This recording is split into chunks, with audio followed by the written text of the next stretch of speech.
طبعا ما شاء الله هنا في وادي هرجاب ما تحتار في المكان، الأشجار واجد والأماكن واجد ما شاء الله تبارك الله.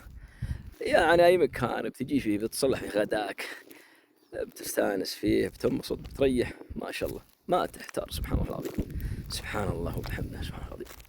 يعني ما شاء الله تبارك الله. الأشجار سلام. الربع تقول غابة. لا إله إلا الله، الله أكبر. بسم الله، أعوذ بكلمات الله التامات من شر ما خلق. بسم الله الذي لا يضر مع اسمه شيء من ولا في السماء ما السميع العليم. ايش تبكي يا الربع؟ تعال هنا، استعن سفر عشان انت وعائلتك، ولا معك خوة. ما شاء الله تبارك الله. لا إله إلا الله، يا سبحان الله العظيم. شيء يخلي الرايح جي. مكان